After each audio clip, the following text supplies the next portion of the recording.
એક મહત્વના સમાચાર ગુજરાત હાઈકોર્ટે આસારામના મોટેરા આશ્રમને હવે રાજ્ય સરકારને સોંપી દીધું છે 45,000 ચોરસ મીટર જમીનના કબજા અંગે એક ઐતિહાસિક નિર્ણય અત્યારે કોર્ટે સંભળાવ્યો છે જેમાં રાજ્ય સરકારને આ જમીન પરત લેવાની મંજૂરી આપવામાં આવી છે એટલે કે એક સમયે રાજ્ય સરકારે આ જમીન આસારામને આપી હતી ધાર્મિક પ્રવૃત્તિઓ માટે પરંતુ એ બાદ આસપાસમાં ગેરકાયદેસર દબાણ અને જે પ્રકારની પરિસ્થિતિ સર્જાઈ તેને ધ્યાનમાં રાખીને ખૂબ લાંબી કાનૂની પ્રક્રિયા થઈ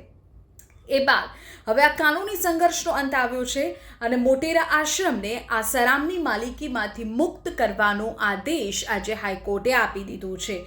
હાઈકોર્ટે સ્પષ્ટ નિર્દેશ કર્યો છે કે ત્યાં જે ગેરકાયદે બાંધકામો થયા છે 30થી વધુ ગેરકાયદે બાંધકામો થયા છે જેને તોડી પાડવામાં આવે આ જમીનને મુક્ત કરવામાં આવે અને આ જમીનની માલિકી રાજ્ય સરકારને પુનઃ આપવામાં આવે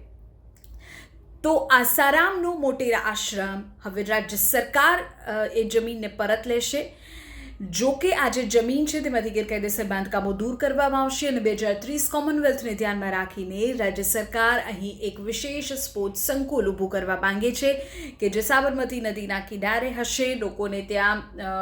જે ઇચ્છુક છે તેઓને સ્પોર્ટ્સને લઈને ત્યાં તાલીમ મળશે અને સ્પોર્ટ્સ ઇકોસિસ્ટમ ઇન્ફ્રાસ્ટ્રક્ચર રાજ્ય સરકાર ત્યાં ડેવલપ કરશે